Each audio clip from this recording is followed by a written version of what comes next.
Olha isso!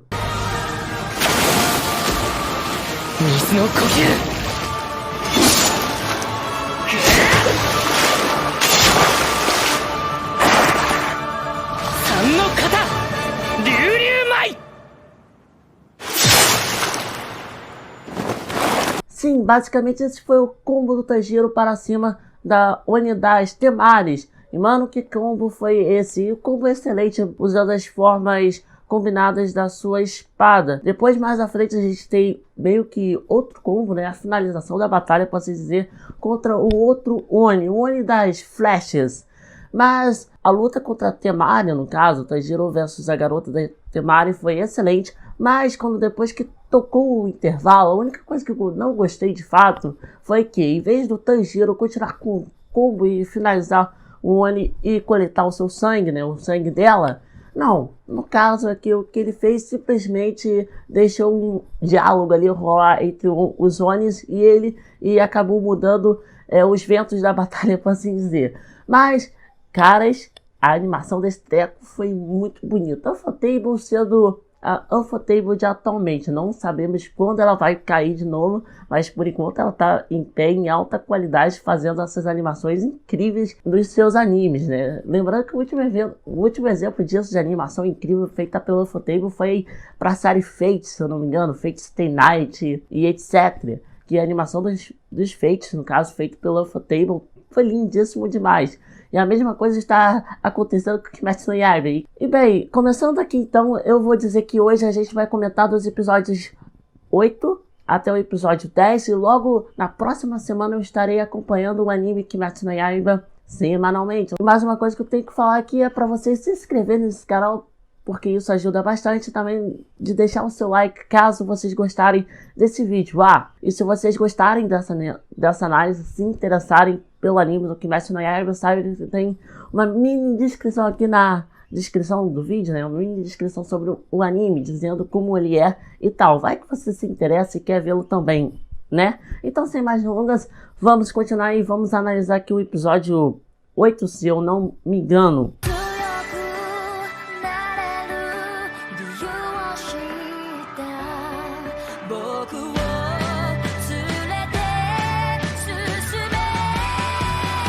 Recapitulando, no episódio 7, o Tanjiro encontra o Muzan, ou seja, o Michael Jackson da vida. Eu acho que eu vou acabar falando aqui Michael Jackson, porque é até mais fácil de me lembrar dele, porque ele lembra demais o Michael Jackson, né? Aí o Muzan infectou esse humano fica louco lá na cidade de Tóquio e vai pra cima do Tanjiro. Mas aí que vem a surpresa. Ali no meio dessa confusão toda, o Tanjiro foi salvo pelo Gongo a partir de 2 Onis que estavam ali no local e meio que salvaram o Tanjiro e aquele carinha lá que foi infectado pelo Muzan. Logo depois que o Muzan encontrou esse Tanjiro, ele foi passando um beco lá, né, um beco de Tóquio, para encontrar com seus seguidores, os que estavam prestes a se tornar talvez os próximos guardas mais fortes do Muzan. E foi nesse beco basicamente que a gente viu mais uma vez o exemplo da habilidade do Muzan, que é transferir o seu sangue para o corpo humano, e com isso, dependendo do tanto de sangue que o corpo humano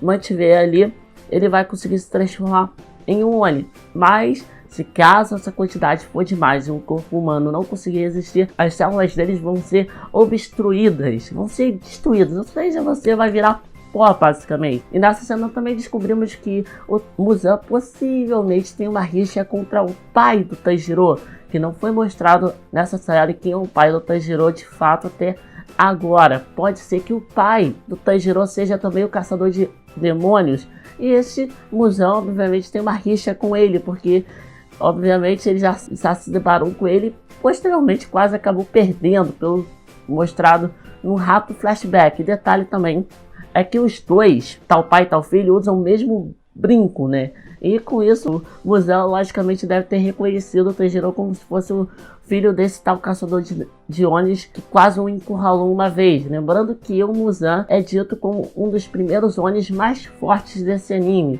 O primeiro Oni que iniciou tudo, iniciou a proliferar os Onis, infectando humanos para transformá-los em Onis também. Isso que é dito até agora, até então no anime, se eu bem entendi, né?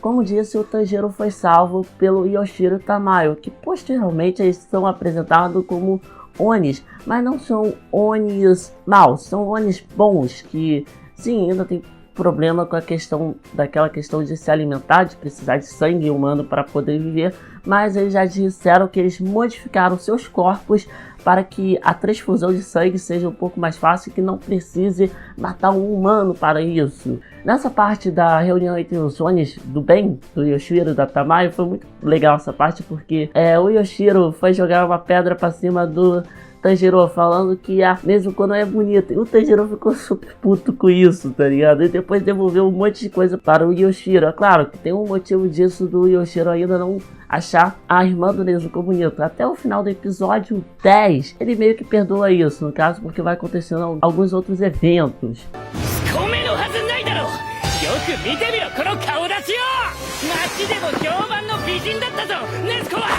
E é descoberto aí nesse episódio uma possível cura para a doença da Nezuko, porque ela foi transformada em um Oni, e o Tanjiro está tentando encontrar uma cura para sua irmã. É dito pela Tamayo que é possível fazer com que ela volte a ser uma humana. Como isso? Como isso pode ser possível? Através de uma análise. Primeiro ela pediu duas opções para o Tanjiro, duas coisas para que ele fizesse para ela.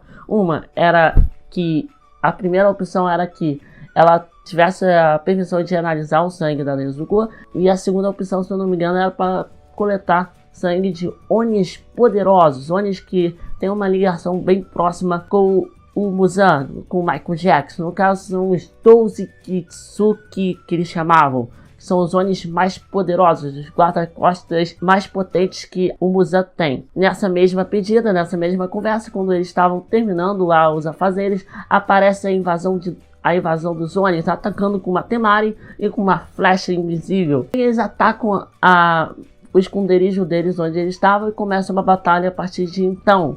E toca ending. Acabou o episódio nesse suspense muito bom. Você acha que vai ser um episódio calmo, mas de repente no final já tem outro suspense que puxa para outra luta.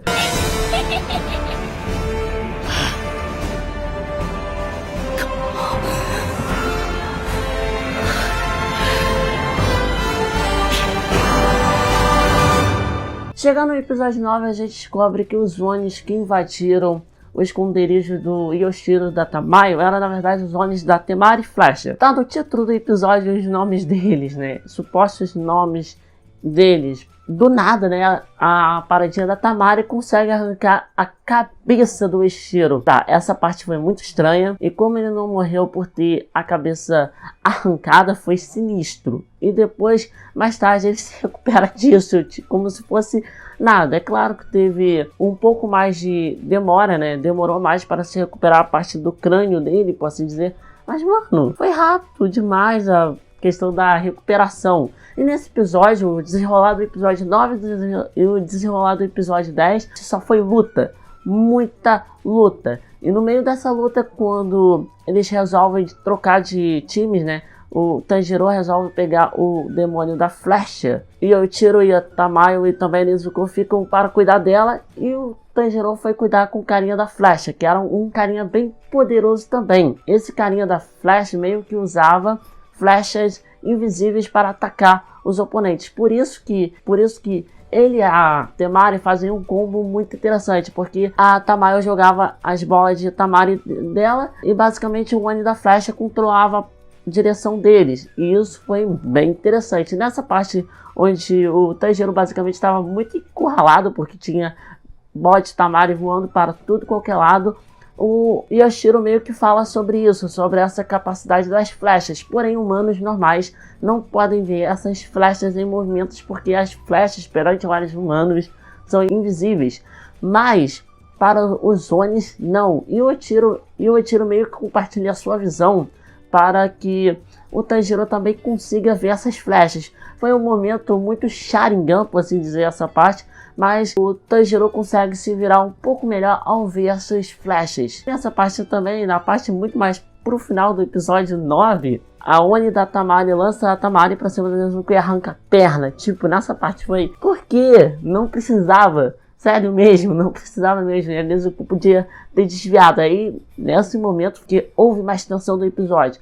Mas a senhora Tamayo e também o Eiichiro conseguiu tomar conta da Temari, da Oni da Temari. E o Eiichiro também mostrou sua habilidade de ficar invisível. É meio que invisível, né? Ele ficou basicamente invisível lá no campo e conseguiu dar um jeito da Temari e mostrou que ele também é muito forte como Onis. Onis em geral são muito fortes. Bem, um detalhe aqui do Eiichiro, ele é um Oni que foi... Ele era um humano, no caso, que foi transformado pela Tamayo. Sim, ele foi um dos primeiros Onis que foi transformado por um outro Oni que não foi pelo Muzan, né? Porque até então é só o Muzan que tem essa capacidade de transformar humanos em Onis. Não, a Tamayo também mostrou ter essa meio que capacidade, mas ela disse que foi uma coisa muito rara de isso ter acontecido. Aí terminou nessa parte com a Tamayo meio que aplicando o soro de cura para Nezuko, que esse soro de cura acelera muito mais as células de cura de um Oni e permitindo que ele se cure muito mais rápido durante uma luta.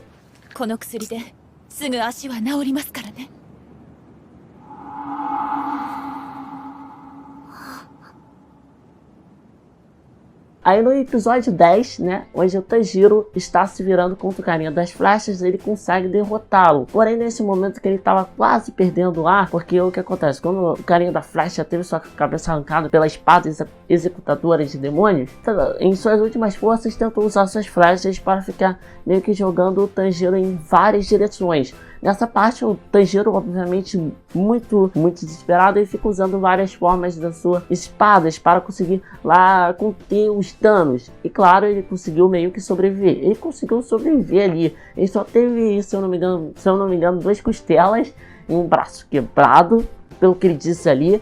Enquanto isso, na luta da Temari, a Nezuko já recuperada depois de ter a sua perna arrancada, começa meio que o futebol. Sim.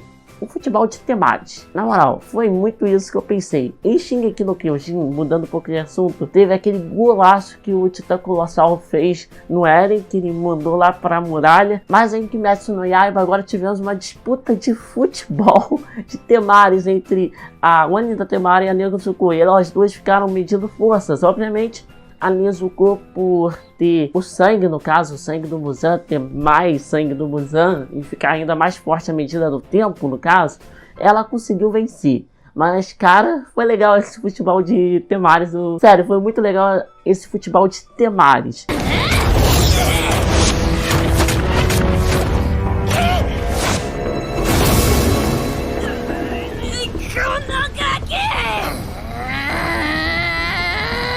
Para acabar a luta contra a Temari, aí tivemos um momento um pouquinho mais... Foi tenso. A demônio da Temari se ferrou bonito nessa parte. Porque o que acontece? A Tamayo tentou meio que manipular a Oni da Temari a falar o nome do Muzan. E ela falou. E o feitiço da Tamayo meio que se ativou, fazendo com que a maldição que havia no corpo da Oni aparecesse, fazendo que com suas próprias células sejam destruídas, obstruídas. E detalhe, esse feitiço também afetava Onis em volta. Claro, quem aplicou ia ser afetado um pouquinho menos. E também a Nezuko foi um pouco afetada por esse feitiço também. Tanto que ela dormiu no meio do processo do feitiço. Mas, mano, triste. Do jeito não foi triste assim, mas foi mais triste no caso depois que o Tanjiro fez uma reflexão lá sobre os Onis. Porque eles tanto matam, no caso, a punição final deles, no caso, seria ser evaporado sem deixar nenhum resquício de um corpo sequer. Isso foi mais pesado. Mas a morte da Temari ali foi tensa, sendo destruída por suas próprias células de corpo, por assim dizer. Isso foi entendido da cena, eu espero não ter entendido errado. 鬼物児の呪いで殺された。救いがない。死んだ後は骨すら残らず消える。 Bem, e descobre-se também que esses 2 demônios que foram enviados pelo Muzan, pelo Michael Jackson, não eram dos 12 Kizuki, vendo o nome aqui correto agora. Os 12 Kizukis, eles têm meio que uns globos oculares com um número a qual eles pertencem na guarda do Muzan. E esses dois não tiveram. Esses dois basicamente foram manipulados pelo Muzan ao acreditarem que ele serviu para parte desse grupo dele, dos 12 Kizuki. Mas na verdade eles não eram nenhuma coisa, eles não eram nada. Basicamente eles foram manipulados pelo Muzan mesmo. Agora, vamos partir um momento aqui de reflexão que eu fiquei pensando aqui, pensando, mas eu não cheguei a nenhuma conclusão, que no caso foi o Tanjiro conseguir se recuperar. Eu não sei quanto tempo se passou, se foi um mês ou se foi menos do que isso, mas o Tanjiro se recuperou muito rápido, porque ele mesmo disse que ele estava com uma costela quebrada e uma perna quebrada. Beleza, aí na hora que ele foi lá tentar salvar a sua irmã e a Tamayo, mas a batalha ali naquele ponto já havia terminado. Outro dia ele se mostra muito mais, ele se mostra melhor. Como ele se curou no caso tão rápido? Será que foi por causa da malha do uniforme que o senhor Ukodaki havia dado para ele e tem propriedade de cura? Mas foi mostrado que essa malha tem propriedade de cura contra Onis de nível mais baixo. Então esses Onis são desclassificados de nível mais baixo aí, e essa malha conseguiu recuperar as fraturas, no caso do corpo do Tanjiro, ou foi a Tamayo que tratou o corpo do Tanjiro e conseguiu se recuperar de uma forma mais rápida. E com isso o Tanjiro, no final do episódio, é mandado para a sua próxima missão de caçador de Ronis, e no meio do caminho ele encontra com o carinha que era da abertura de cabelo loiro, já desesperado pedindo para a moça em casamento, porque ele sabe que vai morrer em breve. Não sabemos se isso é falta de autoestima realmente do personagem, ou se ele não tem confiança em si próprio, ou se ele é forte de fato, mas tem medo ainda de lutar contra os Onis. Não sabemos ainda disso, quer dizer, eu não sei ainda disso. Pode ser que ele na verdade seja super forte e etc. Mas caramba, foi bem interessante a apresentação, o modo exagerado como eles apresentaram esse personagem. E bem, eu acho que é isso, pessoal. Eu espero que vocês tenham gostado de mais desse vídeo análise de eu falando dos episódios de Kimetsu no Yaiba. Então, valeu, falou e até o próximo vídeo de anime a ser comentado. Não se esqueçam também de deixar o seu gostei e também de se inscreverem no canal, porque isso ajuda bastante no crescimento desse canal.